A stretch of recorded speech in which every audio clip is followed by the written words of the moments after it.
morning, everyone.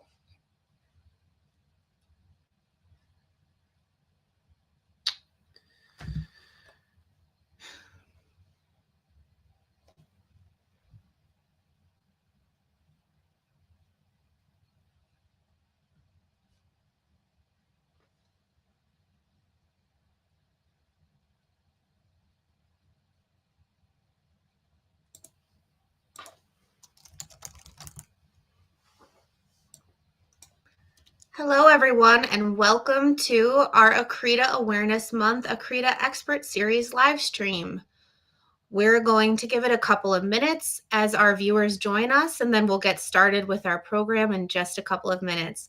Thank you so much for being here. As you're joining, please tell us in the comments where you're joining us from today.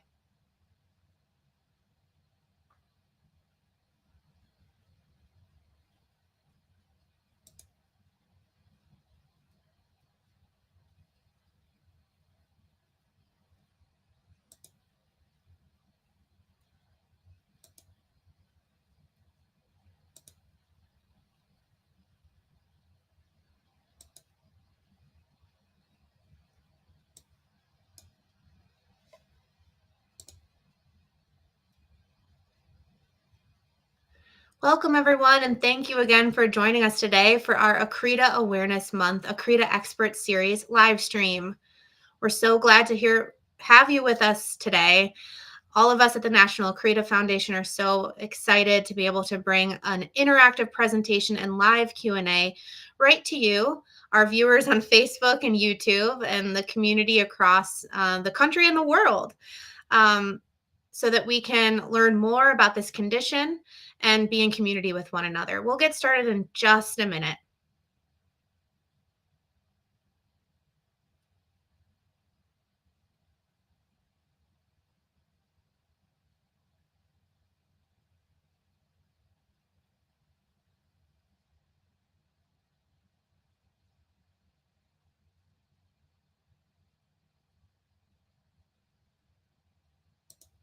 Welcome again, everyone. We're going to go ahead and get started with our content today. We're so happy to have you here with us. My name is Jory Novotny, and I'm an Accreta survivor from Columbus, Ohio. As a board member for the National Accreta Foundation, I'm proud to be here with all of you today for this interactive live stream event, part of our recurring Accreta Expert Series. We are in the second week of another meaningful Accreta Awareness Month campaign. Our fifth annual virtual 5K will take place from October 19th through October 27th. This is part of our biggest fundraising campaign of the year, and it helps fund much of the work that the National Accreta Foundation does on behalf of patients and survivors. Please visit the link I'm going to drop in the comments now to start fundraising or keep fundraising.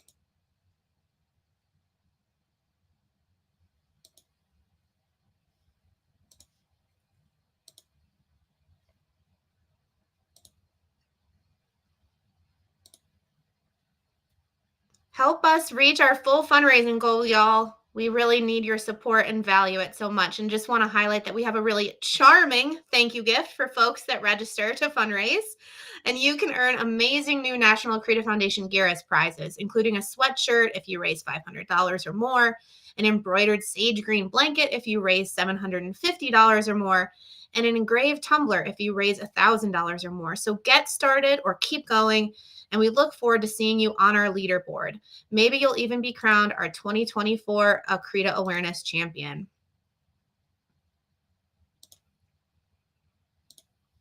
In addition to our Accreta Awareness Month fundraising campaign, there are many more opportunities to raise awareness and give back during Accreta Awareness Month, from engaging with other patients and survivors in our support groups or in upcoming Accreta Connection series meetups, to sharing your story with NAF and with researchers we partner with to ensure the perspectives of patients are incorporated into developments in prevention and treatment, to scheduling a blood donation or planning a blood drive.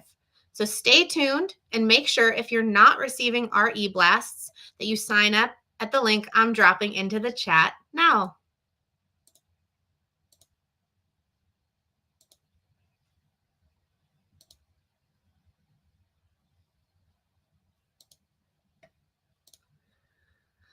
Like many of you who first learned about Accreta when you were diagnosed or after you gave birth, the first time I heard the word Accreta was hours after I'd given birth and wound up in the ICU.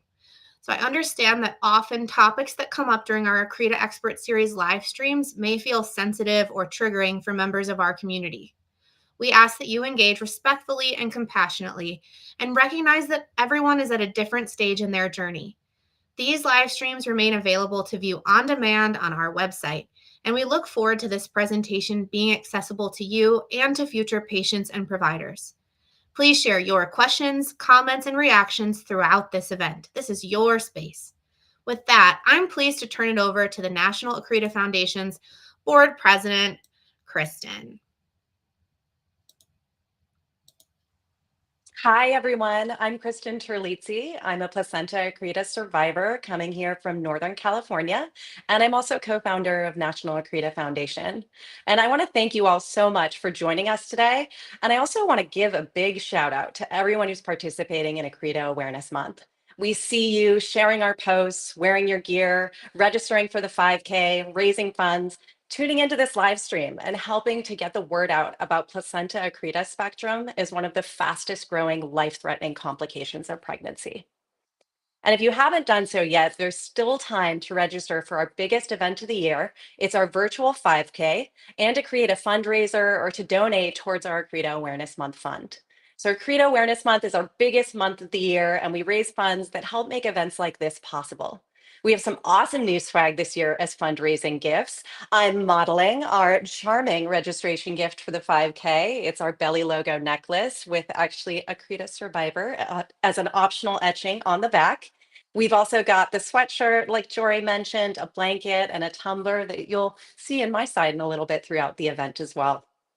So we are a volunteer-run organization that represents the patient experience of placenta accreta spectrum. And every time we see you guys buying gear, registering for the 5K, donating funds, we just give you a big virtual high five. We see you. We are with you. Your support is so important for this work and for this cause, which we are all so committed to.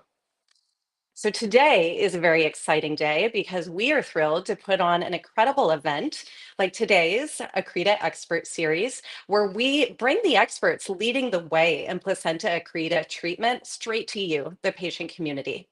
And one of the reasons that we are so excited to bring Professor Collins onto our Accreta Expert Series presentation today is not only is she a worldwide Accreta expert, but she also has done extensive work to bring attention specifically to the patient experience of placenta accreta. So some of you who are joining us from the UK, you may be familiar with her work across the whole NHS health system for placenta accreta. And to give you a little introduction, Professor Sally Collins is a professor at the University of Oxford in the UK and leads the Oxford Placenta Accreta team. She is considered to be one of the top worldwide experts in placenta accreta spectrum. She co-authored both the National ARCOG and the International FIGO guidelines for the classification, diagnosis, and management of placenta accreta spectrum. And Professor Collins serves as the chairperson for the International Society for Placenta Accreta Spectrum, ISPAS, and she was the lead author on the ISPAS evidence-based guidelines for intrapartum management of placenta accreta spectrum. And so with that, I would like to say that National Accreta Foundation is so excited to have Professor Sally Collins here with us today to talk about this topic that unites us all, placenta accreta spectrum. Thank you so much. It's an absolute pleasure to be here. So thank you so much for joining us. And I would love to hear a little bit about how you got interested in placenta accreta spectrum and ended up deciding to devote your career to it. Well, I think it is very similar to a lot of your ladies' stories. I was a doctor in obstetrics and gynecology. I was a doctor who was training, and really placenta accreta hadn't crossed my path as a very junior doctor. We had a low cesarean section rate in the UK. This is a few years ago. And I'd never come across it. And I did a PhD scanning placentas for a completely different reason, but I'd scanned a lot of placentas. And when I was working, we had a woman referred in from another hospital, query placenta accreta. And all of the fetal medicine team just sort of looked at each other and shuffled a bit and were like, well, who should see this? And the boss of the department said, Sally should look at this. She's seen more normal placentas than anyone else. And so I was tasked with making the diagnosis. Fortunately for the poor lady concerned, it was an absolute barn door diagnosis. It was very, very obvious. And from my literature search, I was able to diagnose it very easily. And that was great. But then she went to theatre, and she had a team who was caring for her, who really cared about her, who were very, very experienced obstetricians and gynecologists, but who had no experience with Accreta. And it wasn't very good. I'll be absolutely honest. This is a long time ago. The baby's now an adult. But it was people doing their best, but just not knowing enough about something that was phenomenally rare. And it didn't go as well as it should have done. And I'd got to know the lady, and obviously had built a relationship with her, and to see really good people trying really hard but not doing as well as I would have liked made me feel incredibly upset. And I thought, right, I'm going to learn about this. I'm going to work on this, and I'm going to blooming well make sure that ladies get better care in the future. And so it was entirely motivated by that lady, who I can still picture in my head today, and who very kindly partook in a follow-up study for us a couple of years ago. So yes, it was the same. It was caring for someone and seeing a very rare complication of pregnancy and realizing it had to be done better. What an inspiring story. Thank you so much for your advocacy, both for this woman and for turning this into your life's work to make things better.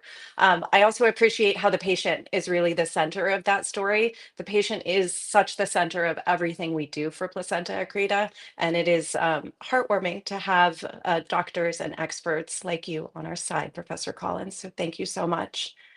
You referenced earlier that Accreta was quite rare back then. The C-section rate was quite low. I'm more familiar with the United States statistics and numbers on placenta Accreta, so I would love to hear your perspective coming from the UK and with more international visibility. How has the amount of Accreta cases changed over the years? Well, it's incredible, because that case that I was talking about, I had been in training in obs and gynae for 7 years by then, and I'd never seen of it. I'd vaguely heard of it, but I'd never seen one, never seen a case. Nobody talked about it. My colleagues hadn't seen that many cases. At that moment in time, our cesarean section rate in the UK was about between 18 and 24%, really not very high at all. And in the last years since that happened, when I was training, the section rate has skyrocketed, absolutely skyrocketed. And we're up to now probably over 40%. And consequently, we are seeing cesareans, we are seeing PAS cases in most hospitals every couple of years. And that's why we've centralized care. It's still reasonably rare. So I was serving, well, at the moment at Birmingham Women's, I'm serving a population for the East Midlands that's probably about 3 million, and I've done 3 in the last 6 months. So it's low compared to Egypt or Brazil, where the section rate is very, very high, and probably a little bit lower than North America, because again, your section rate is higher than ours.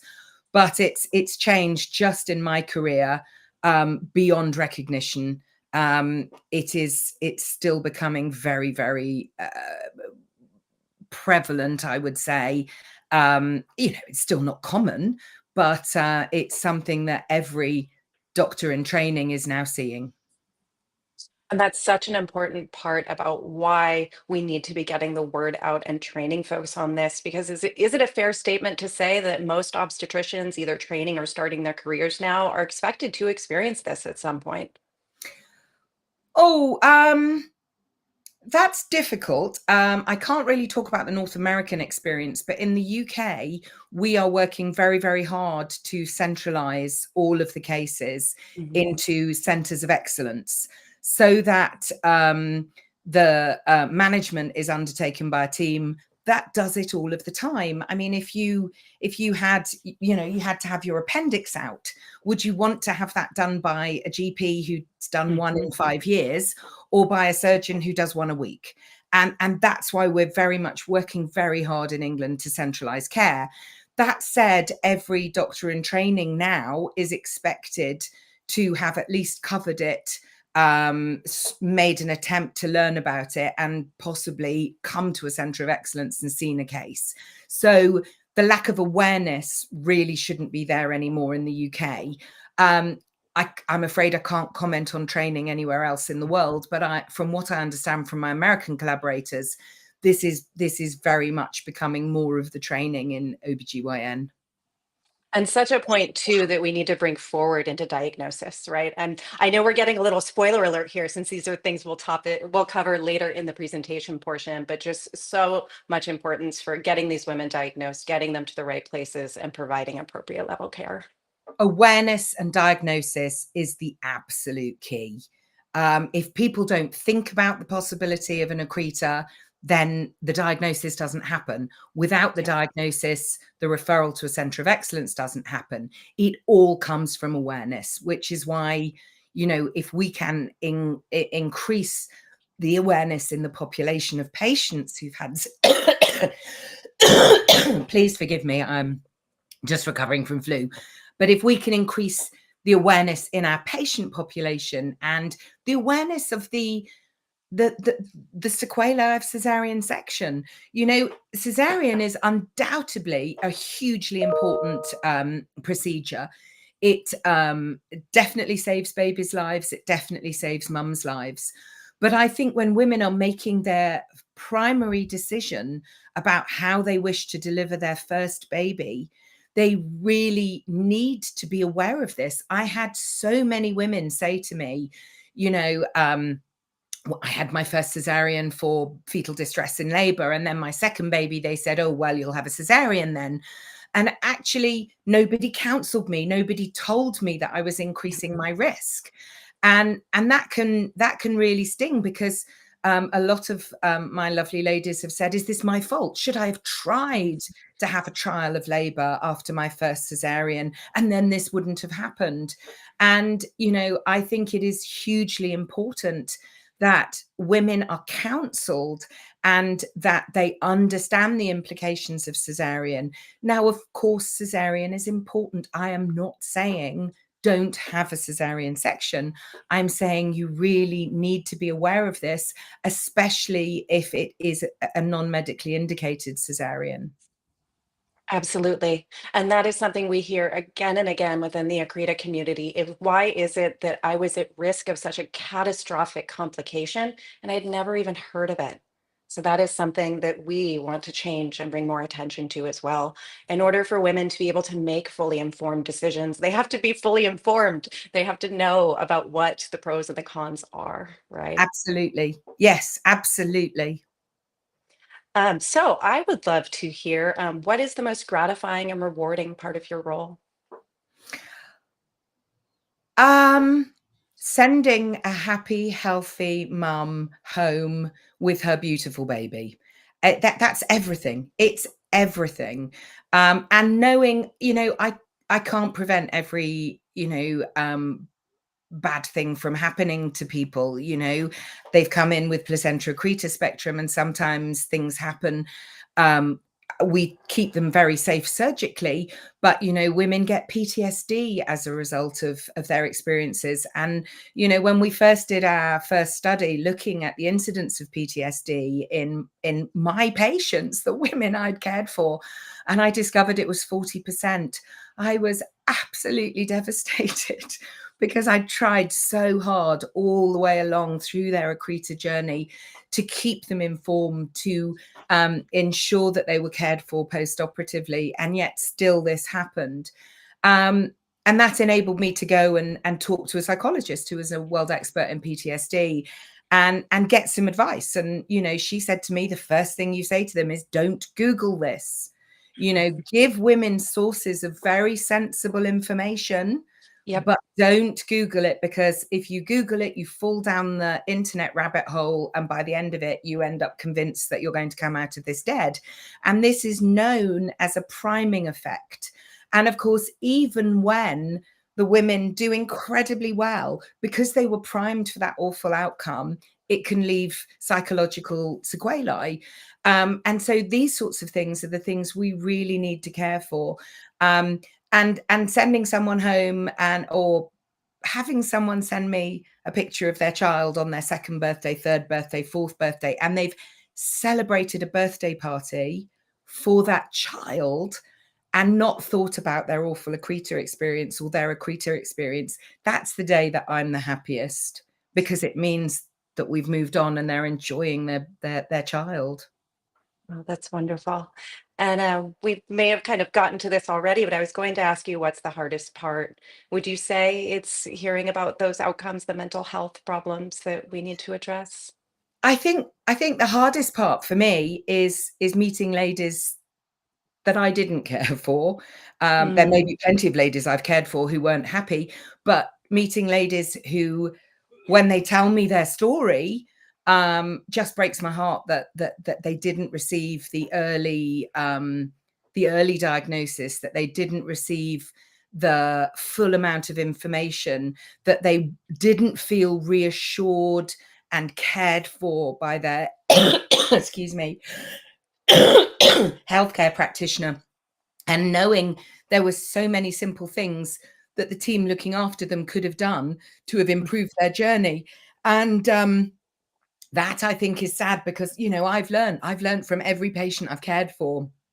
I've learned from doing studies into the psychology. I've learned from talking to them post-operatively, and I find it, I find it quite sad when actually there was things that could have been done that haven't been maliciously withheld. Healthcare yeah. providers are always trying to do their best for women, but they just aren't aware that a really simple thing, a really simple statement like, don't Google it, because this will psychologically prime you, because there's so much awful stuff out there on the internet, it makes such a difference. Well, thank you so much for being with us today to bring high quality of information straight to the community. And with that, I'm going to go ahead and hand it over to you for your presentation. Thank you.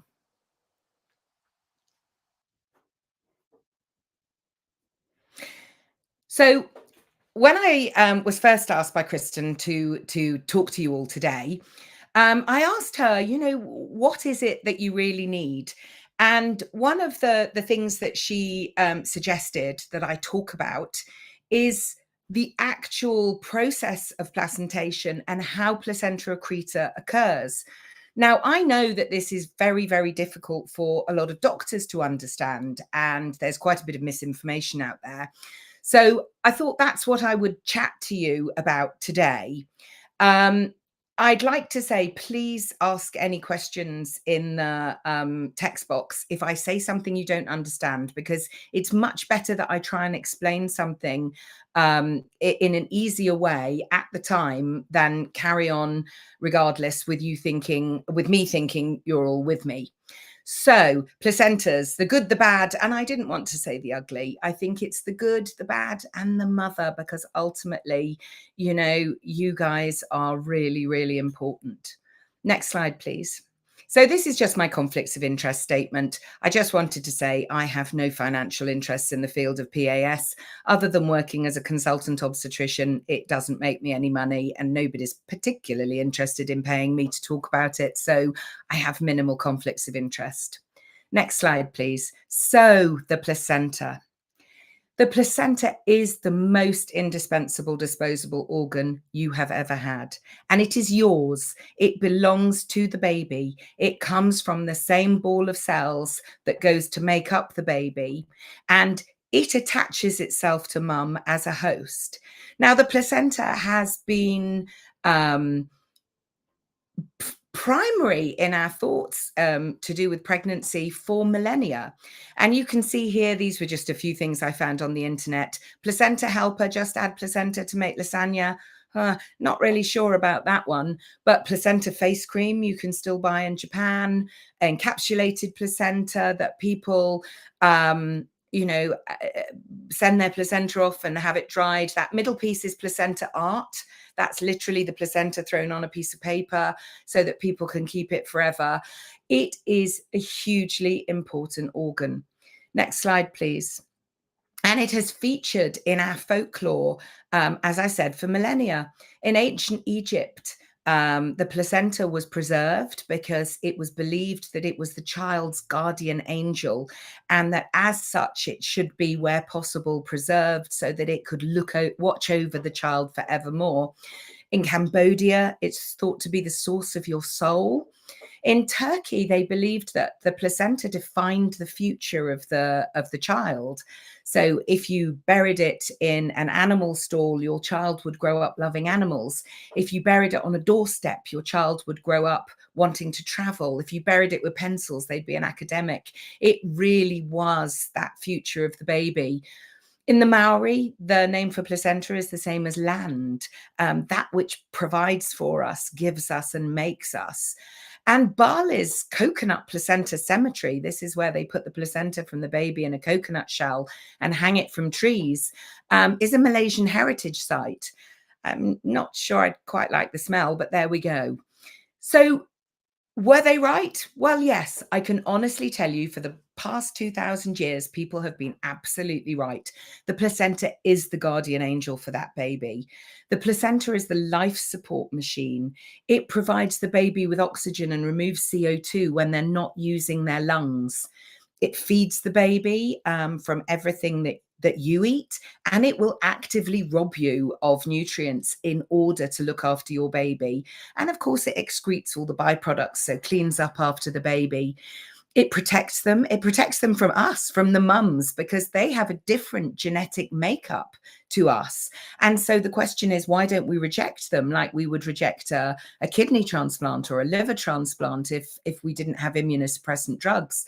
Well, that's mostly down to the placenta, which protects the baby from mum's immune system, protects the baby from bacteria, from viruses, and it produces its own hormones to sustain the pregnancy. So the placenta is absolutely vital. Now, what I want to talk about is normal placentation. And in order to do that and to understand how the placenta goes into the uterus, how it forms in the first place, I just wanted to talk you through a couple of things. This is a scheme of the uterus with the ovaries and fallopian tubes either side, the cervix at the bottom, and the vagina. And I want to draw your attention to the fact that there are two layers to the uterus. The inner layer, which is called the endometrium, which is the lining of the womb, is the part of the womb that becomes rich every month, ready for implantation in the case of pregnancy. And if that doesn't happen, that's what sloughs away at the end of the month as menstruation or a period. The outer layer of the uterus is called the myometrium, and this makes up the wall of the womb. It's the muscular outer wall of the womb. And why I'm explaining this will become important because I'm just going to explain the natural process of placentation. Next slide, please. So the news is that a normal placenta is invasive.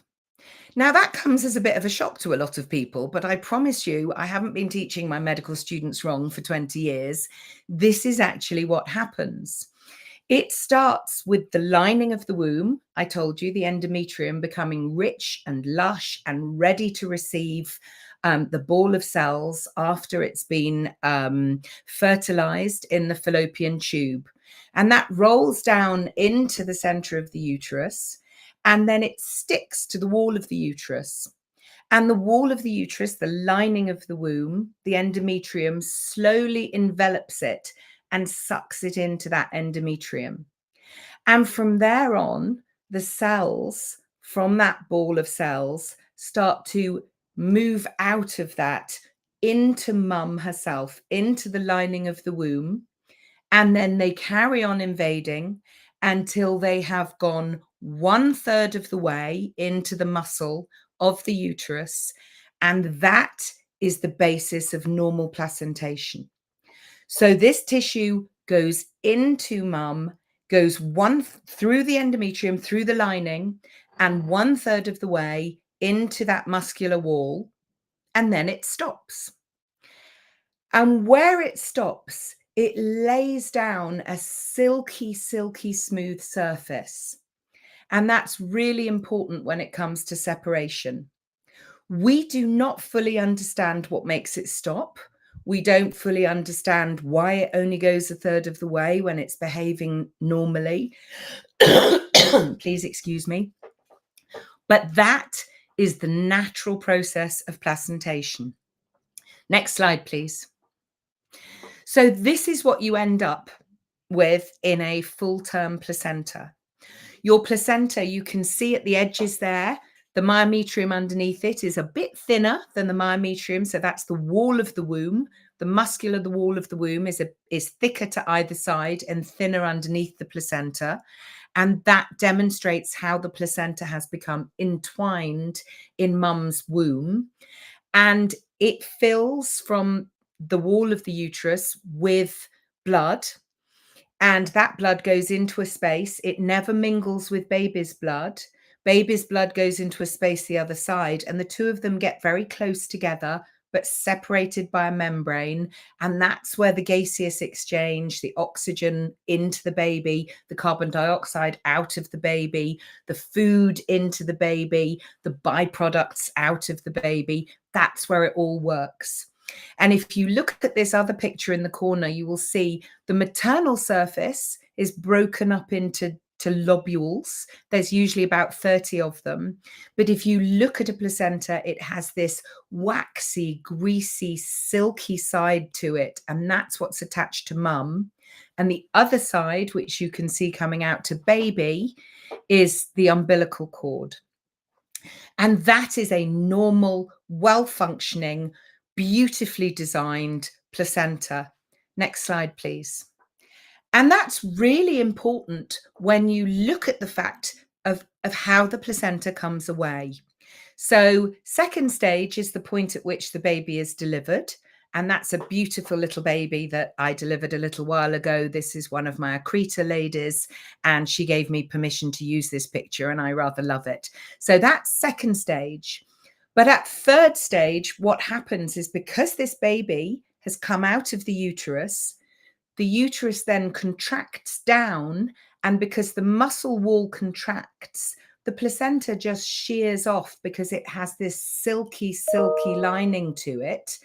And it comes away. And that is the normal process of placentation.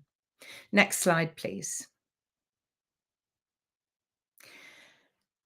What happens with placenta accreta spectrum?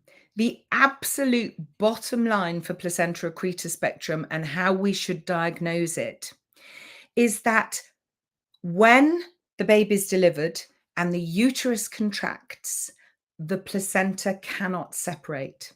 It fails to separate spontaneously.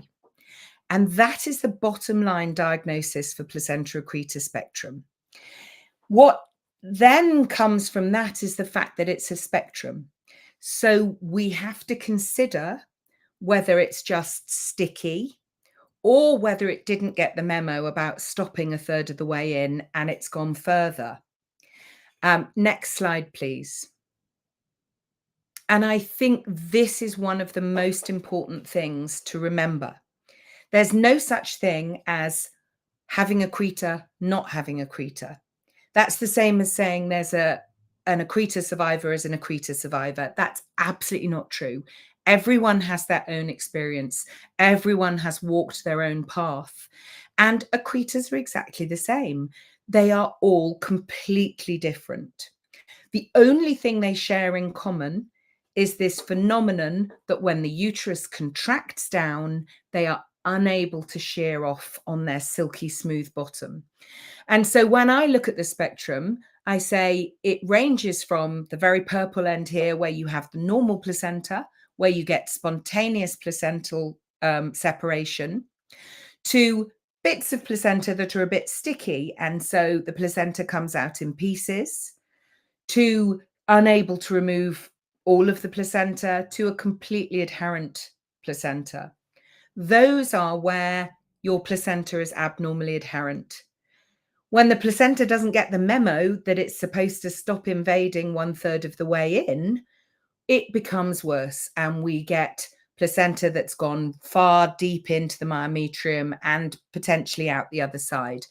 Now, there is a lot of argument in the literature at the moment about whether it's invading out, whether it's dehiscence, whether it's, poor surgeons saying they're seeing placenta out there. I'm not going to get into that. What I just want you to take away is this spectrum of abnormality, from a sticky placenta that can have just a little bit that's sticky, to a placenta that has really taken over the uterus, filled it with its own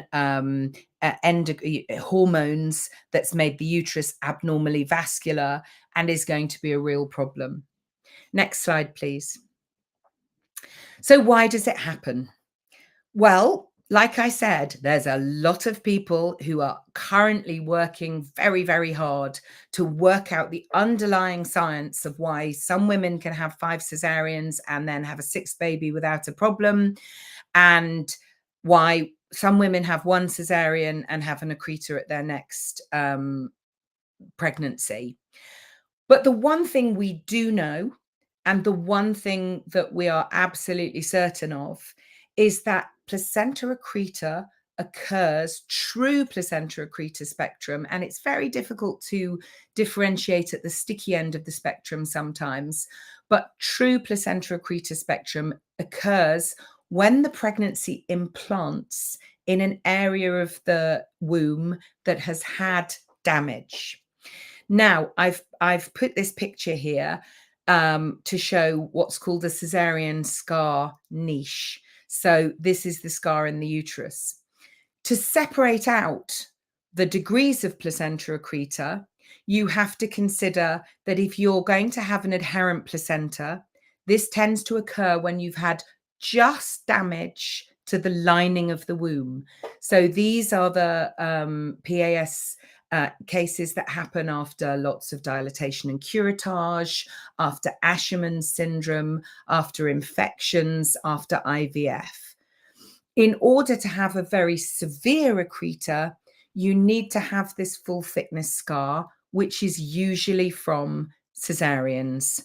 And that's because we cut into the uterus. We cut obviously all the way through so that we can take the baby out. And even though we try our hardest to repair it beautifully, some women develop what's called a niche, and that's that little dent at the bottom. And if your next baby, when it's a ball of cells and it comes rolling out of the tube, implants in that, that's where we get a cesarean scar pregnancy, which goes on to develop placenta accreta spectrum. Next slide, please. So this is very rough and ready, but think about it as if you have just abnormal adherence from damage to that lining of the womb. You tend to be at the end of the spectrum where it's just unable to remove the placenta is adherent. Don't get me wrong, this can still cause problems and, can cause difficult problems. But it's not the severe end, which requires a full thickness scar, usually a cesarean section, but can be as a result of other trauma to the uterus. I've got a question. Is the C-section rate in placenta accreta a correlation or causation? Absolutely causation, because it is trauma to the uterus that is giving us placenta accreta spectrum. This was almost never heard of before we started doing so many cesareans. There were a few cases, and they were probably from damage to the lining of the womb, most likely from infection. But it is pretty much always as a result of cesarean, the very severe end. Next slide, please. So the major risk factors for placenta accreta, as probably the majority of you understand,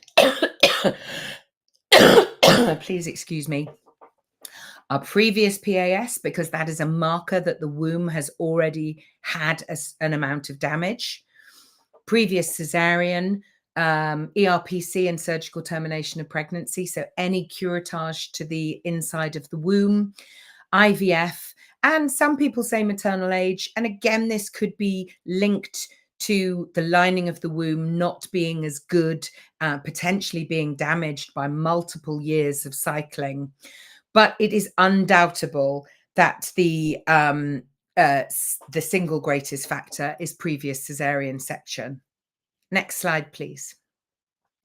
And this is demonstrated very clearly in the literature. The more cesareans we do, the more scars we have on the uterus, because it is very unlikely we can go in the next time exactly through the same scar. So if you've had one previous cesarean and you have a placenta previa, your risk is 4%. This rises to 13% with 2 or more, and you see the numbers rising exponentially with the numbers of cesarean section. There's a lot of questions coming now in the chat about different things in terms of people's personal risk factors. It is very difficult to tell everyone exactly what their risk was. And sometimes we've had a uterine infection and not even been aware of it. And that may be the cause of damage to endometrium. But we're also looking, there may be a potential genetic risk factor there. But all of this can put you at risk of PAS. But that is less common than cesarean section.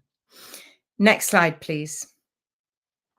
So, having explained how placenta accreta occurs, we as a medical body have spent the last 20 years trying desperately to improve the outcomes of ladies who have it. And we have lots and lots of evidence that shows that maternal mortality, which I'm hoping is becoming very rare, and maternal morbidity is significantly decreased if we can diagnose the condition antenatally and manage by an experienced MDT. And this is exactly why we are trying to raise awareness, not just in healthcare providers, but in women who are having cesarean and the general population as a whole. Next slide, please. I'm not going to talk about the diagnosis or the management. I'm going to talk about my pet interest, which is putting the woman at the center of our care. How do we know? I mean, that was a heck of a statement, wasn't it? We know that we can improve outcomes by diagnosing it, by managing it properly. But how do we know when we do these studies, when we say that my type of surgery is very safe and this other type of surgery isn't so good? This is what we should be doing. This is what we shouldn't be doing. How do we genuinely know we've improved outcomes for our patients? Next slide, please. Well, to be honest, doctors and scientists tend to look at the things that are easy to measure. And I can apologize for this because I have done this myself. We look at the immediate surgical outcomes and say, these must be the important things. Whether our patient went to ITU, how much blood we thought that the patient has lost, whether they've needed blood transfusions. And quite often you see in studies a blanket statement, lower urinary tract damage, which doesn't separate anything out. Next slide, please.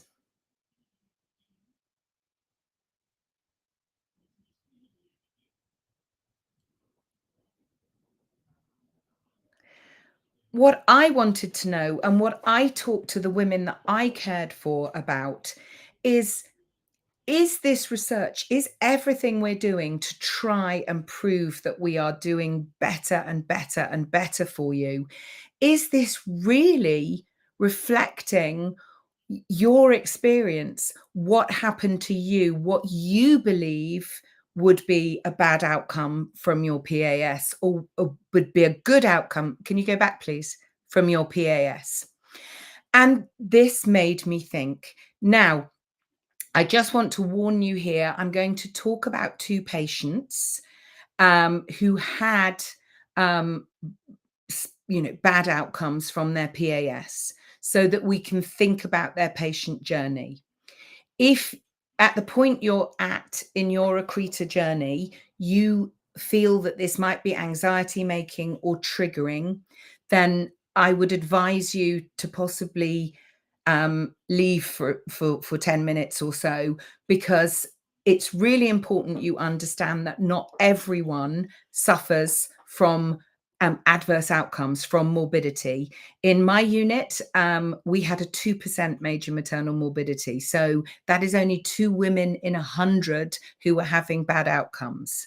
Okay, so I just wanted to reiterate that. And if you feel that you're not in the right place in your journey at the moment to think about bad outcomes that happen to other ladies, I would suggest that you just take a break for a few minutes.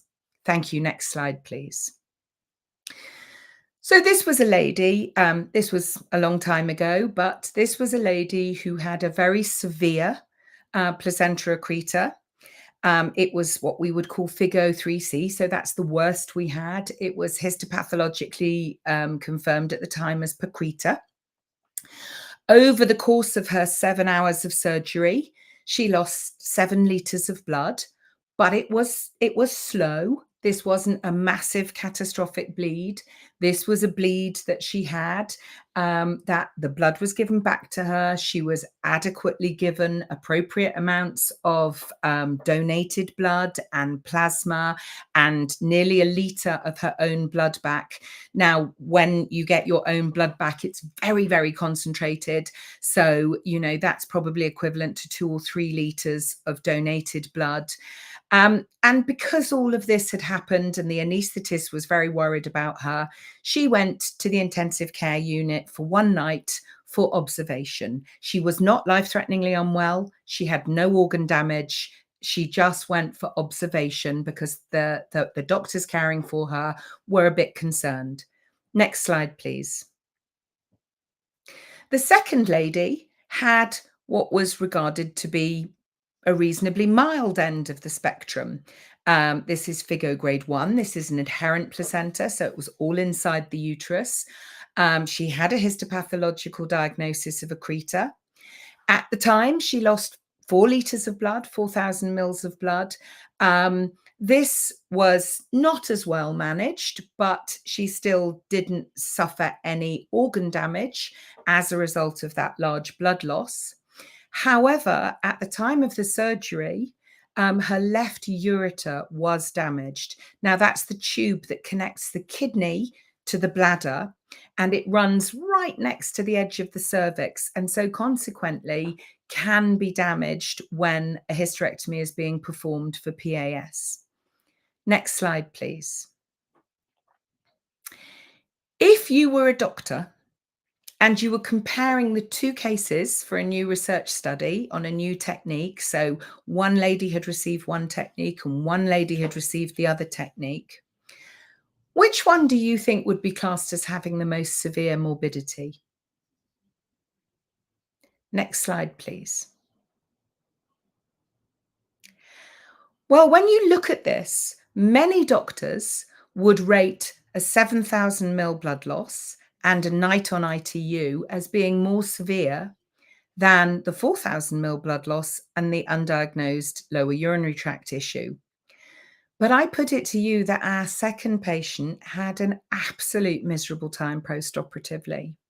She had several procedures to try and stent her ureter and eventually ended up with a surgery to reimplant the ureter and remove the nephrostomy, which is a nasty bag that collects urine that's attached to your back. Yes, one of our patients has said patient 2. I completely agree with you. Now, this lovely lady who I interviewed as part of a research study in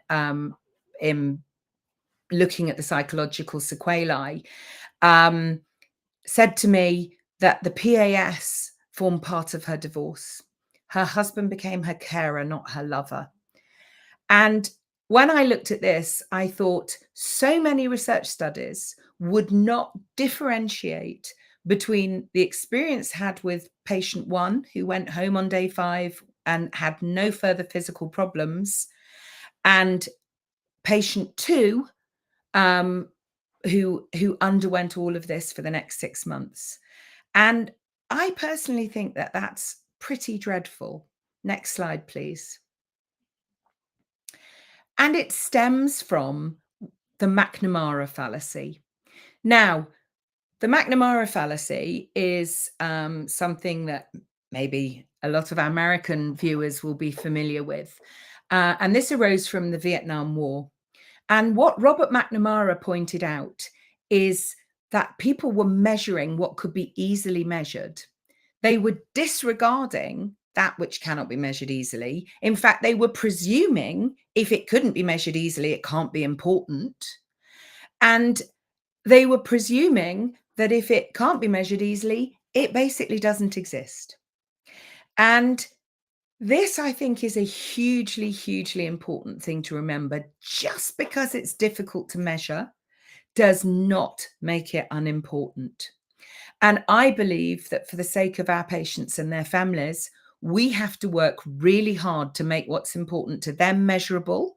And so we have encapsulated the entire PAS journey. Now, remember, I'm dealing with surgeons. So I have to present them with something that they can measure that is important to women. And if I start with the mental health issues and the issues around PAS, which I have published in and which I bark on about all of the time, and which a lot of researchers don't take into consideration, I'm just going to be ignored.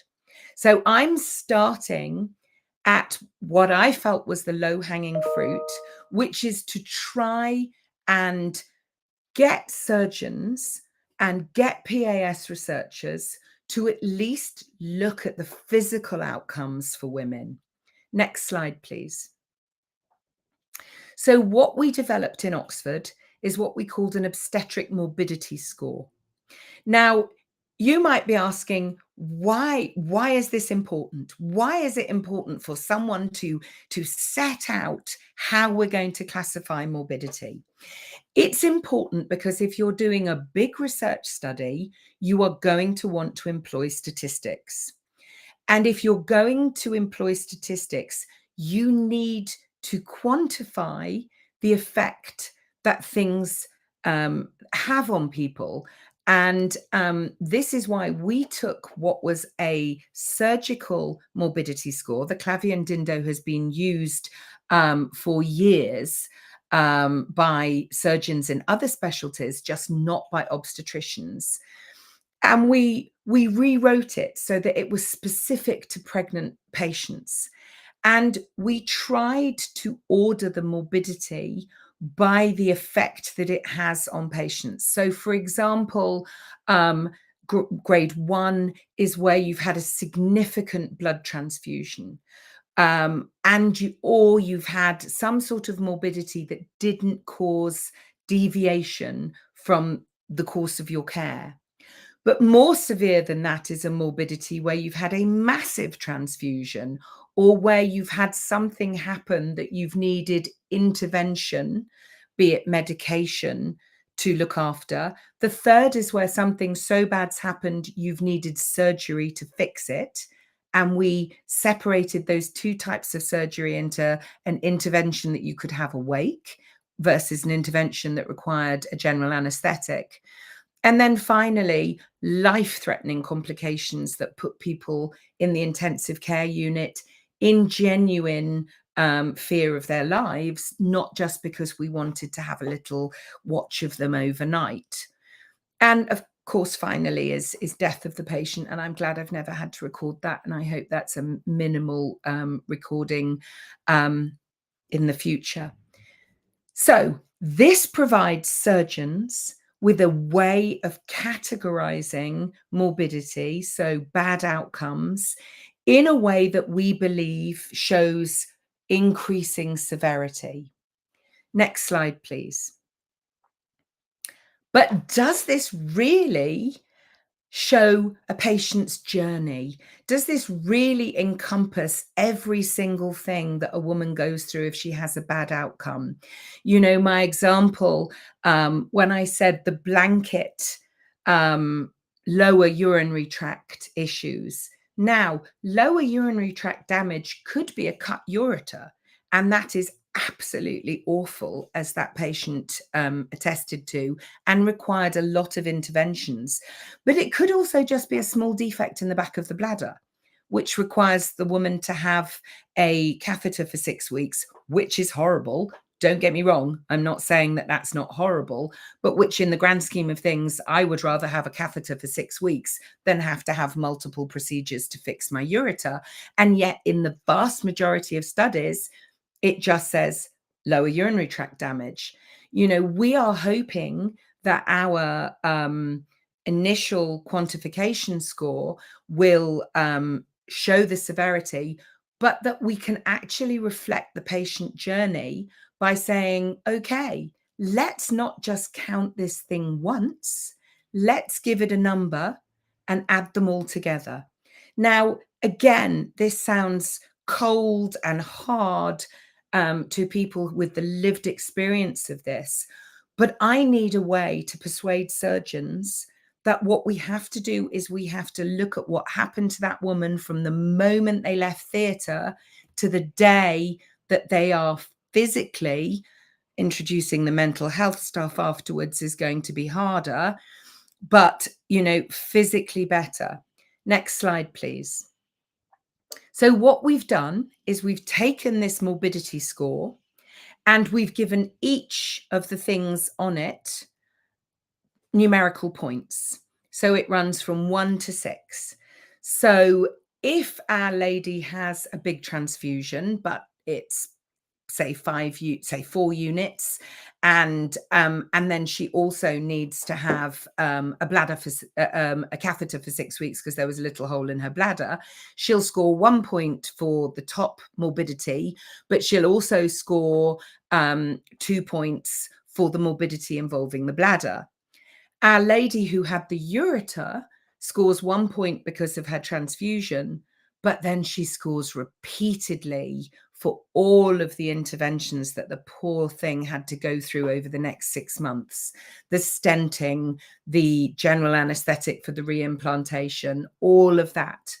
And this enables us to add up a cumulative score, which I believe better reflects the patient journey, and which I believe, because it's quantitative and numerical, we stand a chance of introducing to surgeons and to people who are actively researching Accreta, and particularly Accreta surgery, so that we can really get a bottom line feeling for what gives us the least morbidity, the least bad outcomes for our patients.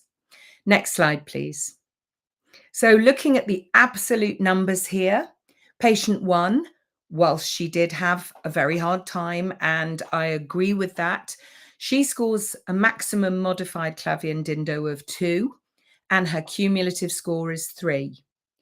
Our poor lady in the second case, who had all of those operations afterwards, would score 3B. So if we're just going to take a point estimate, because I can't persuade these surgeons to consider the entire patient journey, it would still be recognized that she had a worse outcome than the previous lady. But if you add up every single one of the awful things she had to go through, she scores 24.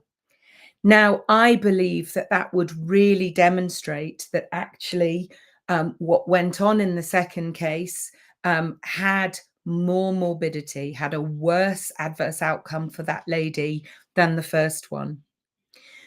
We believe, my team believe, that this represents the whole lived experience much better and gives us a chance of getting this out and into research and ensuring that researchers and people who are monitoring their Accreta outcomes actually have a way of really reflecting the patient experience. Next slide, please. But I'd love to hear from you what you think about this. Once we've got this embedded, the next thing is to try and get people to tackle the psychological sequelae and the psychological issues that go along with Accreta. I'm very, very happy to answer any questions that you might have, and thank you for listening.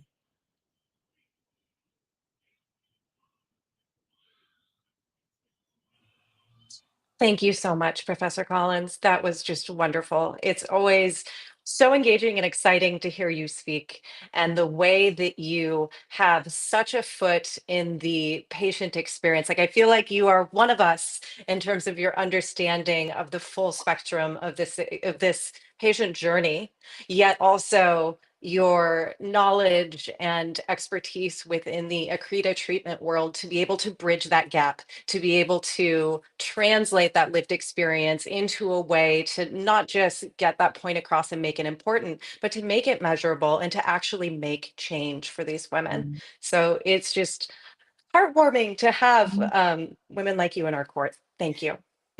I mean, it's not perfect. It's not perfect. If I could have added in, I felt terrible afterwards, all of the psychological stuff, but you've got to remember I'm dealing with surgeons, and Yep. just getting them away from the easily measurable things to things that can reflect the lived experience is a big task. But hopefully as we go along, we're going to raise awareness of how this profoundly affects women, in terms of the diagnosis, in terms of how they cope with it, their journey while they have Accreta, their journey after Accreta, the fact that every birthday is a reminder, all of those sorts of things we need to wake up to, and we need to really start putting care in place for that.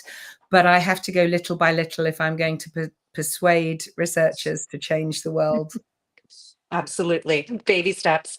But even just the official recognition of the fact that there is this patient journey, and that in some ways it can be very independent from what the clinical journey was. That in itself, having that officially out there, I personally find very validating. I'm sure that other women in our community do as well. And I really feel like this is the next big thing in placenta accreta care. Obviously the diagnosis and the medical treatment are so important. And as we are making advances in those areas, it's so important that we look bigger and that we address the full complexity of a placenta accreta experience. Absolutely. And I think we have to acknowledge that no Accreta is the same and no Yep. woman is the same.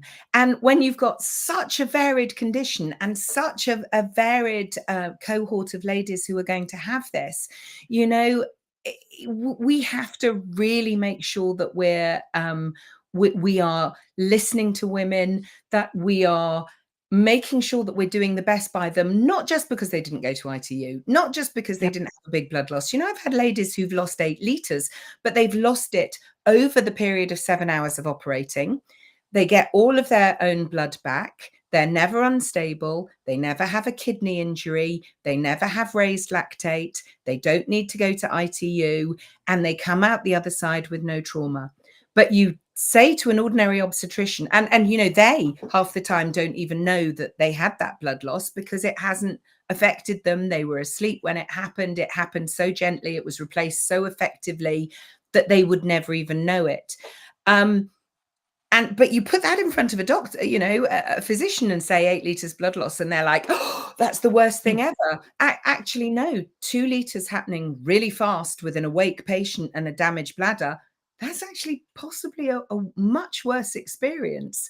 And until we stop and view this from how, and stop looking at it numerically, stop making the measurable important and start making the important measurable.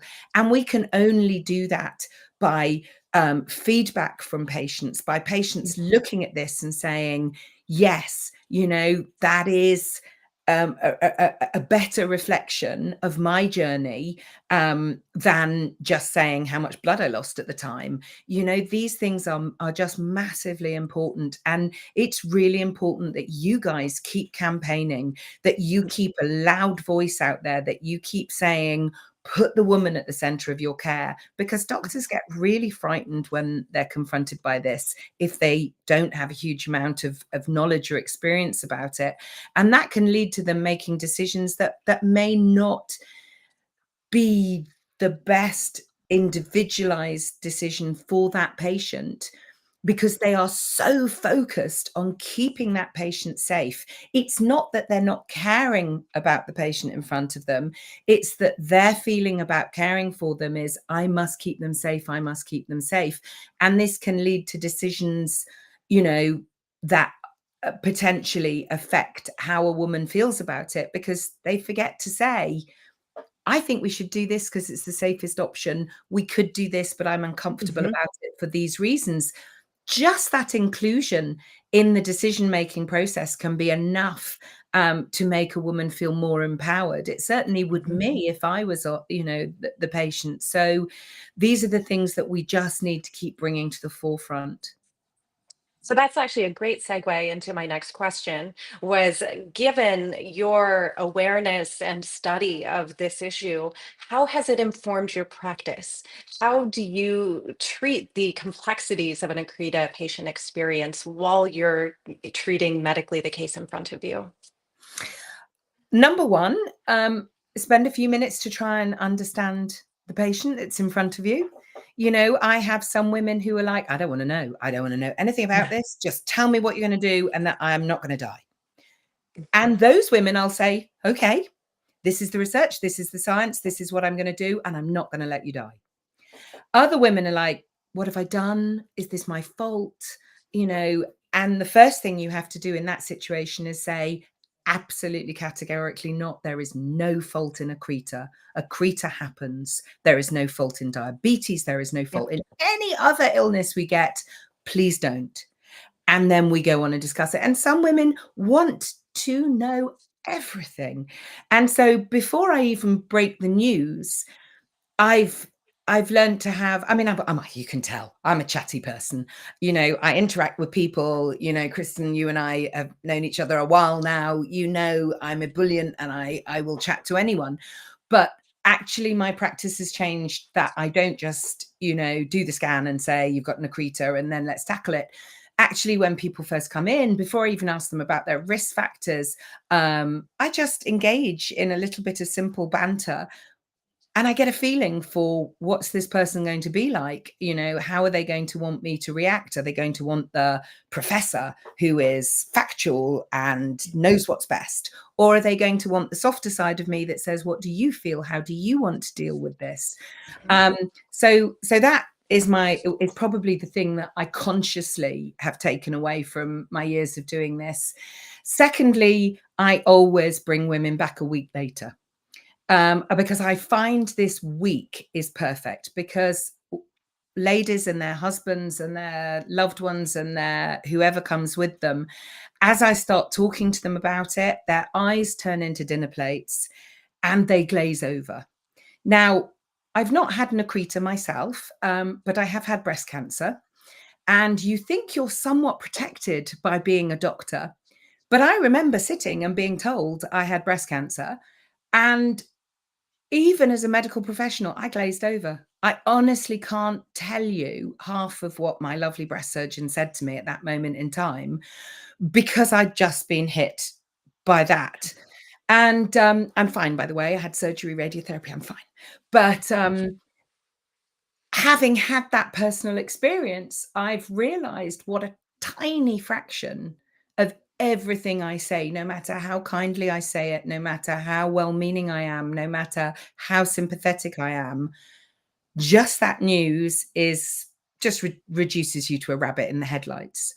So I tend to bring women back a week later. I give them a leaflet. We have Placenta Awareness UK, which is run by an amazing woman called Katie Holly in the UK, and I'm one of their ambassadors. It's kind of similar to National Accreta Foundation in the US. They do a fantastic job, and they've produced fabulous leaflets. And I give every single one of the ladies that I counsel one of these leaflets, which contains all the information. And I say to them that they have Accreta. I try to explain to them where I think they sit on the spectrum from my diagnosis, whether it's mild or whether it's severe. And I say, let's meet again in a week. Because, and number one, don't Google it. Really, please, please, please, please. Here's a leaflet. Don't Google it. Because that is really important in priming ladies, because they go away and misinformation is very easy to find on the internet, and that's very bad. So and then I bring them back a week later, and by the time they come back to me, they've had chance for the shock to go through them. They've had chance to read the leaflet and think about it.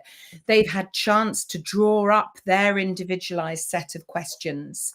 And I think a week is perfect, because it's not so long I'm torturing them, but it's not so soon that they haven't had a chance to get through that grief stage, the shock, the grief, the the denial, and then by that point they're like, right, okay, tell me how we're going to manage this.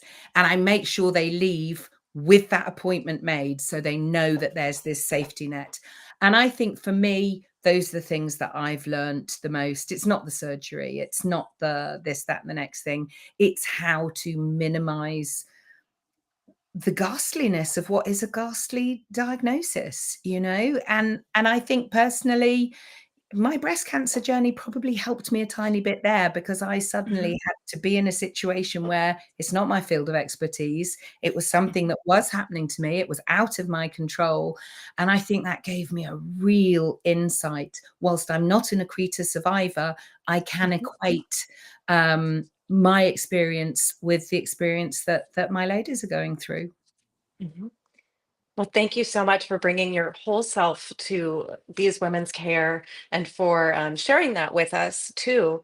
And a big theme that I'm hearing too, just for any of the healthcare providers that are joining us today, is just that individualization into getting to know that woman and tailoring into what makes sense for her, what she might find comforting. And I love that waiting period as well, giving them the opportunity for that diagnosis to set in before having to answer the questions and understand what really is an overwhelming topic. You've done such a good job so eloquently explaining the complexity to us today, but it really is quite complex and quite a lot to digest, while simultaneously coping emotionally with such an experience as well. And So, the one thing I mhm, would say is, do not be frightened of asking your healthcare provider any question you want. mhm, Not, they shouldn't duck any question. And being informed is the best way of handling it. Nobody's going to handle it the same. Nobody is going to have the same response to this, and yep, nobody is going to have the same Accreta experience. A mild Accreta, mhm, if things go wrong, can be as bad as a severe one which goes well. You know, absolutely. Ask your healthcare provider. Ask your healthcare provider what's going to happen. Ask them why they've chosen the anesthetic they've chosen. Get informed about post-operative pain management, because that is massive. And Mhm, it's being in pain afterwards that can make your psychological journey so much harder. Ask them about how this is going to affect your sex life. Ask them about things that matter to you. Just speak up, have a voice. And if you feel you can't ask them, take an advocate with you. Take mhm, someone who is prepared to ask the difficult questions and jot down the answers so that you can have them afterwards. This is not a one-way street. You must make sure you're fully informed, because that's how you will cope with it psychologically. mhm. I love what you've been saying as well about, I think you said it in the presentation, is that all Accretas are exactly the same. They're completely different. And that's such an important thing to remind ourselves in the community as well. With National Accreta Foundation and with our support groups and our Facebook groups, we feel the same way. It is such a bond that we share with everyone who's experienced any form of placenta accreta. I am always so struck by how different their clinical journeys can be and are, yet in some ways, the accreta patient experience can be very universal and something that I've found very gratifying to be part of a community as special and as tight knit as ours. So thank you to everyone who's joining us, who's experienced accreta and who's chiming in and asking questions. And I think this is a great segue into getting into the questions. We've had some submitted in advance, and we've also got some coming in on the chat. So, Professor Collins, I'm going to ask you one or two consolidated ones, and then we can get into some of the other ones. So, I saw before the event, actually, we had quite a few questions submitted about diagnosis. And so I was curious within the UK, if you can give us an idea of what percentage of cases you are diagnosing before delivery and what the best guidance is and how you're diagnosing those, both from a timing standpoint and a method. We're getting better and better. The data out there was about 50% were undiagnosed previously. I think, to be fair, we are never going to be able to diagnose all cases of accreta. And the reason for that is that the mild end of the spectrum, the reason that I separated it into abnormally adherent from damage to the lining of the womb compared to abnormally invasive from a full thickness scar, is because abnormally invasive has signs. It has signs on ultrasound, it has signs on MRI. Abnormally adherent can look completely normal. And therefore, we just have to be really careful that we understand we will never be able to 100% diagnose. That said, the importance about diagnosis is to be aware that placenta accreta exists. And the most effective method for that is to keep our minds open at the 20-week scan. So when the anomaly scan happens, the mid-trimester scan, the sonographers should look where the placenta is. And if it's a previa or it's low, they just ask the one question: have you had a cesarean? And if the answer to that is yes, then that woman should be seen by someone who has expertise. Now, the biggest question that I get asked all of the time is, should it be ultrasound? Should it be MRI? Yeah. Everybody thinks it has to be MRI because it's a big fancy machine. It's absolutely horrible to have the scan. It costs $800 or more for that scan, and therefore this has to be best. Well, it's not. It really depends on the person looking at the scan. What matters for the diagnosis, this is a rare condition. You have to have seen a lot of normal placentas in order to be able to accurately diagnose it. And in the hands of an expert who's seen a lot of normal placentas, we can get a 90% diagnosis just with grayscale ultrasound. The problem with MRI is the fetal medicine doctors feel, oh, it's a very fancy scan. The patients want the best care. It's really important. We have to do an MRI. But ultimately, that's reported by a radiologist who may not have looked at many placentas before. Mm-hmm. And so even though they're fantastic radiologists, don't get me wrong, they don't have the experience. And with this difficult condition, experience is everything. And everybody is so frightened of missing one that we then run the risk of overdiagnosis, because placentas are disposable organs. I said at the beginning, they are a disposable organ. You grow it in 9 months, it comes out, it goes in the bin in the corner, nobody thinks about it, despite the fact it's a wonderful thing that did great things for your baby. And so consequently, people haven't looked at it. People don't think about it. And normal placentas are a bit shabby. They can have holes in them. It's quite normal to have holes in them. It's quite normal for them to have a slightly raggedy edge. If you haven't put your color Doppler on to have a look at your placenta, it can look hugely vascular. Well, it has to be vascular in a normal placenta because 800 mils of blood per minute goes through it to feed a growing baby. If you haven't looked at hundreds and hundreds of normal placentas, you will not be very good at diagnosing an abnormal one. And therefore, it's not having an ultrasound scan. It's not whether you have an MRI scan. It's who is looking at it. And, I get this all the time. People in hospitals away from me send their ladies for an MRI. The radiologist has never looked at a placenta before. They read the literature on what they're supposed to be looking for. They look at it and they're so frightened of misdiagnosing it that they say, ooh, well, it might have this sign. I think it's possible accreta. And then that poor woman gets trapped into the, the situation in it. And they then sometimes get sent to me, and I look at it and I say, I'm sorry, it's completely normal. In fact, I'm not sorry. I'm delighted. It's completely normal. Go away and have but then of course her whole pregnancy is ruined because she's like, who do I believe? Do I believe the person with the big fancy machine? Do I believe, the professor with her little ultrasound machine that people use all the time? So we have to be really, really careful. It's not the imaging modality, it's who's looking at the pictures that matters. Thank you so much for clearing that up. And actually, I'm going to put in a little plug as well for National Accreta Foundation. We have an article on our website about the importance of a second opinion. And so you've nailed it, Professor Collins, with experience matters. And also, as a patient, if you're ever getting questions or just have a feeling that you're not sure you're getting the right information, who do you trust? Second opinion is a fantastic resource. Absolutely. I 100% back that. Get a second opinion.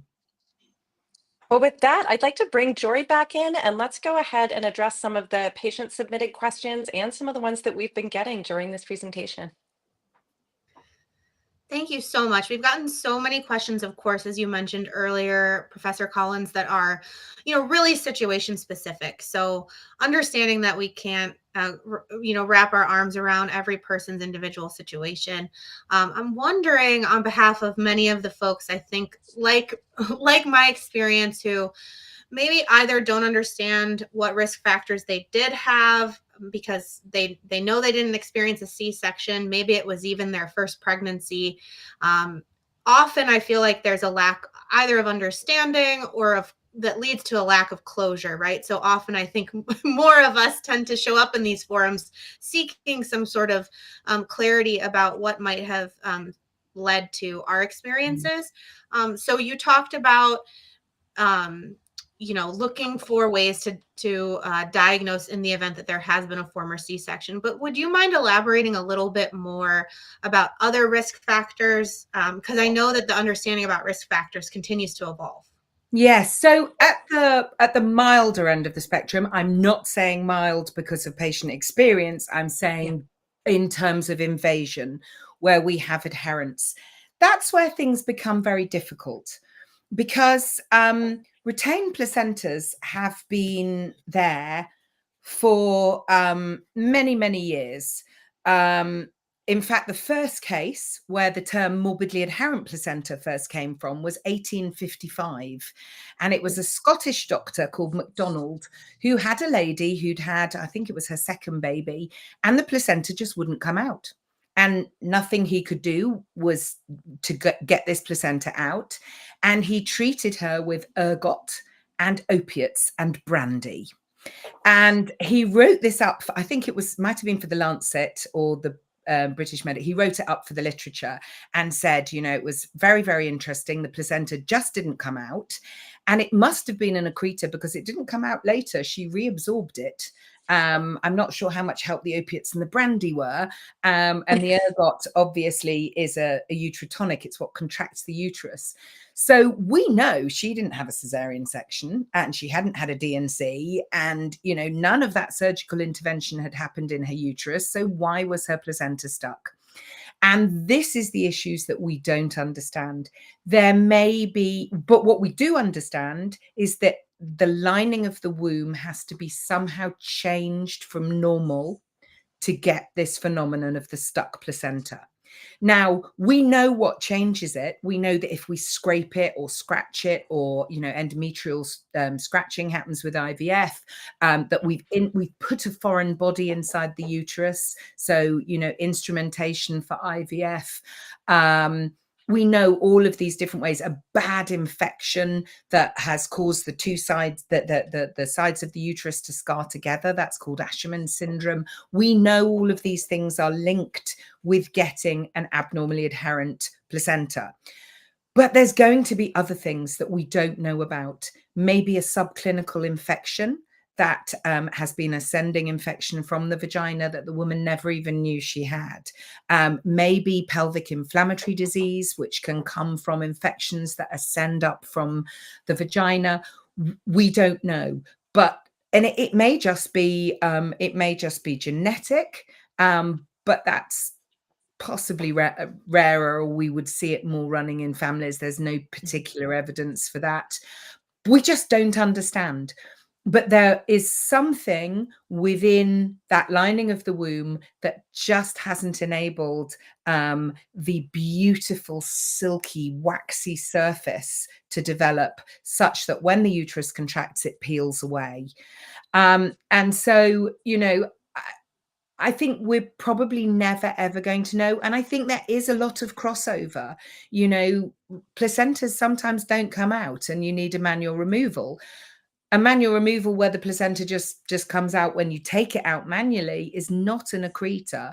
The diagnosis of an accreta is that there is something abnormal there, so that when you do forcibly remove it, there is heavy bleeding. And sometimes we really get sort of a bit stuck at that end of the spectrum. And I think we don't do women a favor by telling them, oh, it might have been an accreta, when they had a manual removal. And I've seen that. I've seen ladies come to me who went to theatre, had a manual removal, they lost a little bit of blood, but not a huge amount. And in passing, the doctors said, oh, well, you had IVF, it might have been an accreta. And then 3 years later, they come to me really scared. And in actual fact, that was pretty unfair, because it doesn't qualify as an accreta. It was a manual removal. That can be pretty traumatic and unpleasant to be on the end of. But then, the lady I'm thinking of didn't have another baby for 3 years because she was terrified of having an accreta, because she'd been given a label by a doctor that really shouldn't have labeled her that, because, and then I spent ages having to explain that manual removals happen and that her blood loss wasn't indicative of an accreta. But of course, she'd Googled it and, was aware that if you've had an accreta, you've got a 1 in 5 chance in the next pregnancy, blah, blah, blah. And she'd had this fear for 3 years and had delayed her second baby on the basis of what was a misdiagnosis. So we have to be really, really careful that we're getting our diagnosis right. Thank you so much. I think you talked really eloquently during your presentation about the different stages that you take your patients throughout their journey.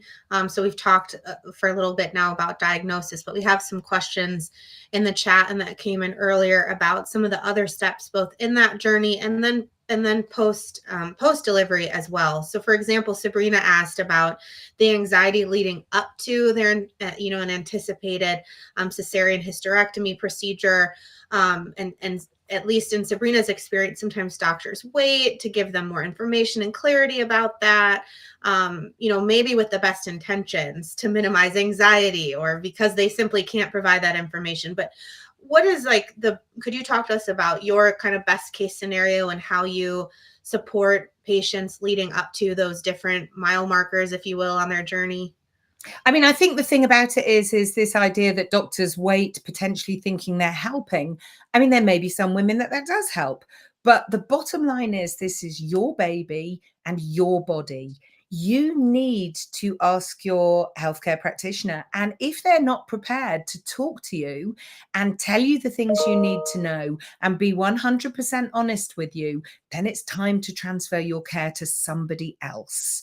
If you need those questions answering, you need to ask them, and you need to find a way of contacting them. The fetal medicine team in my unit at Birmingham now will take any questions, and patients leave their mobile number and I call them straight back. As soon as I've heard from that, I will find time to talk to them. You have to ask. Some ladies don't want to know. I don't sit there and throw information at people because that's what I'd want. It has to be led by the patient. And if we're going to say it has to be led by the patient, then you as the patient have to do the leading. You have to say, I don't want to know anything, doctor. You just do what you think's right and tell me what you're going to do. Or I don't understand. I don't know what's going to happen. I'm really worried. What gestation are you going to deliver my baby? Could this possibly happen? Could that possibly? Ask them. They should make time for you, and they should answer all of your questions to your satisfaction. And if they don't, get someone else. And maybe even going well before they're ever in your, specialty care for a diagnosis. Michaela asked earlier, just basically what messages can we use as advocates to raise awareness for other future moms that could be impacted by Accreta down the road, to help them understand, at least for elective C-sections, what potential impact that could have for them down the road. Have you seen messages that have resonated for, obstetricians that you partner with, or for newly pregnant patients that you'd like to empower us to champion? I think you guys have to champion the information before the first cesarean, because women come, certainly in the NHS, and I can only talk about the NHS because that's the only healthcare system I've worked in. But pregnancy is one of those situations where women come in having read a lot, having been to various groups, the National Childbirth Trust, their antenatal classes. They've read a lot online, and they have very strong opinions about how they want their pregnancy and their birth experience to be. And I'm a mum of two. I get that. I knew what I wanted. I knew what I didn't want. But I also knew that sometimes I wasn't really going to get a choice if things went pear-shaped. What you have to do as advocates is make sure that there isn't a single woman in the world who goes into a cesarean without knowing that this is a risk. Because if mum is sick, if there is a problem with her uterus, if there's a problem with her baby, if there's a reason that she needs to have a cesarean section, then it is undoubtedly a life-saving, life-changing surgery. But we have women who go into cesarean asking for it for other reasons, all sorts of reasons. And I'm not going to state them because they are personal and they are important. And, I firmly believe that women should be really involved in their birth choices. But being involved in your birth choice involves understanding, once you've scarred that uterus, you are at risk of PAS. Now, quite often in the NHS, women come in expecting a battle. I'm going to come in, I want a cesarean and I want it for all these reasons, and you're going to say no. And so when I say, but I have to tell you that, I'm happy to do this, but if we do this, this is your risk. It can be perceived as scaremongering. It can be perceived as, oh, well, they don't want me to have a cesarean because X, Y, and Z, I've been told by so-and-so it's expensive and they don't want to do it. It's this, it's that. I can't get the message across to them the way that you guys can get the message across to them. You can say, yes, we understand, but do you realize this is the outcome? Because a woman who's anxious about labor, who for whatever reason has set her mind on having a cesarean, imagine how she's going to feel if her next pregnancy she's told it's an Accreta, and actually presenting that and saying, are there ways we can alleviate your anxiety? What exactly is it about childbirth that's terrifying? What exactly is, and by having these conversations, I have unraveled everything from, and I'll share this. I had a lady who was really angry. She came through the door bristling for a fight because she'd been told that, she wanted a cesarean and that she would come and sit in front of me and I was going to say no, and I was going to say that it was a bad idea because of this Accreta business. And she came in absolutely bristling. And she was really surprised when I said, well, let's explore why, and she kept offering me these answers and none of them really made any sense. And so I just stuck at it and we just chipped away at it. And it actually turned out she was a survivor of sexual assault. And what she was terrified of was the indignity of labor and the fact that someone was going to examine her.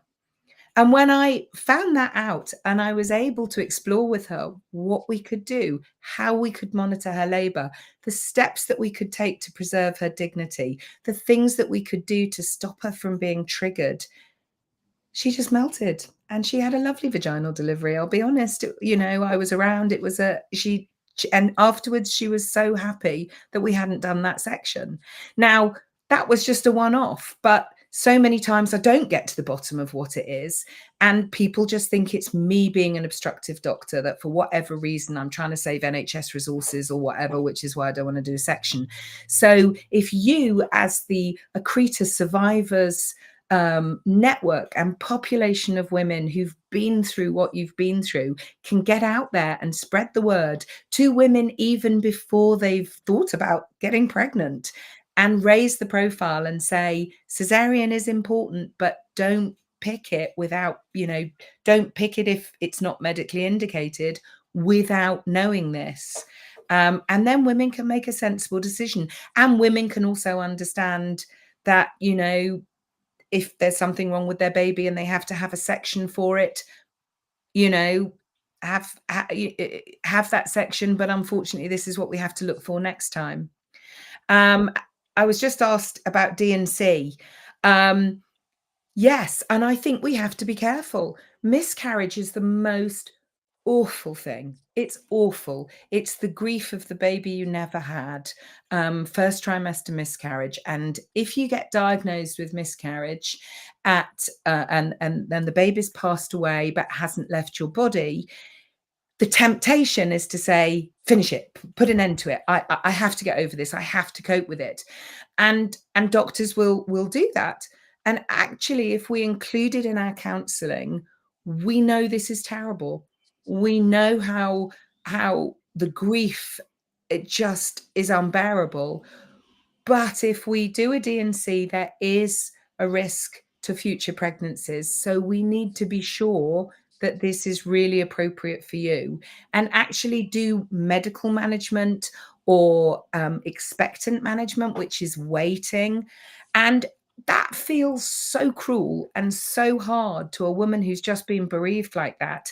But actually, you have to inform them. You have to not just say, yes, I see how terrible this is. We'll empty your uterus tomorrow, pop in, we'll do a quick bit of surgery. Actually enabling them to make a decision and think about the future, it can be really healing. And I think we owe it to women to tell them, even when it's painful and even when it's at an awful time in their lives. Thank you so much. We have a little bit of time left before we have to part ways, and I feel like we could stay with you forever learning from you. I wonder, staying on the note about the baby's wellness, that's another thing, in addition to all of this that we've talked about what's weighing on the minds of Accreta patients. They're also thinking about, am I going to be able to bring my baby to term? Is my baby going to have a good outlook themselves as well? So we got many questions in advance about early scheduled cesarean hysterectomies, trying to bring a pregnant patient with Accreta to the right stage for delivery, playing that balancing that we know is tricky, and just generally, how that weighs on practitioners as well as moms. So the most important thing to say is a placenta that's got all the way into your uterus works really well. Babies do really well out of the blood supply. That is the thing that is going to really cause mum problems. So, growth restriction doesn't tend to happen, and we've always sort of worried about that. These babies tend to do really well.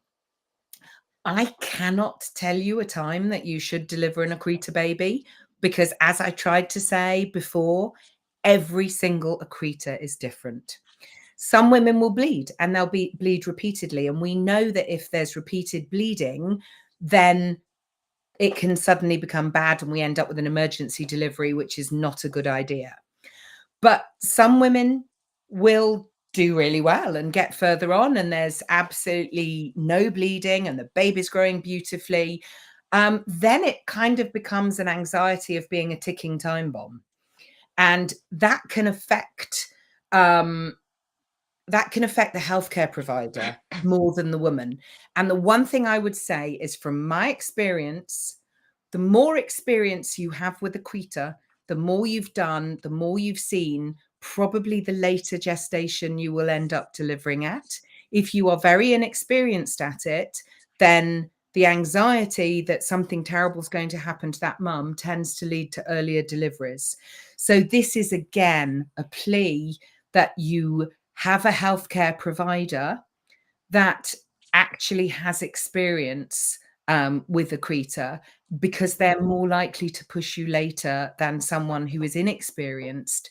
But the timing of delivery is so difficult to comment, because every single woman and every single Accreta is different. And the thing is, really, if the baby's had steroid injections, they're very well grown, because these Accretas tend to be highly vascular. They do very well, even if they're a little bit early. In the United States, unfortunately, the majority of Accreta cases end up with hysterectomy. We did get some questions in about what are the long-term impacts to these young women of enduring a hysterectomy. Yes. So the psychological impact, obviously, of losing your womb, of losing your fertility, and somebody else making that decision about how big your family is going to be is never to be dismissed. We shouldn't render women menopausal, because Yeah. we will leave behind the ovaries. In terms of most hysterectomies, they will take the fallopian tubes and they'll take the cervix. So on the plus side, no cervical cancer, no cervical screening. And a lot of ovarian cancers come from the tubes. So tiny, tiny little bit of positive from it should be a decreased risk of genital tract cancer. But that really doesn't usually make women particularly, positive about it at the time. You may experience menopausal symptoms a couple of years earlier than you otherwise would have done. The average age for menopause is 52, but if you want to know about menopause, find out sort of what time your mum first got her symptoms, because it does tend to be very genetic. And so there is that slight risk of an earlier menopause. Some women who've had the blood supply severely disrupted to their ovaries can get very early menopause, but that is incredibly rare. Another thing that people struggle with is sexual dysfunction, because nobody tells them what's left. Am I ever going to be able to have sex again? Will this mean that intimacy with my husband is different? Am I going to feel different to him? Can I have sex? Will I still orgasm? All of these things should be not interrupted. The vaginal cuff is almost always, pretty much always long enough that there should be no changes to penetrative intercourse. There is nothing horrid at the top of the vagina. People imagine a hole, or people imagine something really scary. It just ends where, with a stitched up top. Your husband really shouldn't feel anything different. It won't affect his pleasure. And in terms of orgasm, it really shouldn't affect yours. These are the things people don't ask about, but really matter.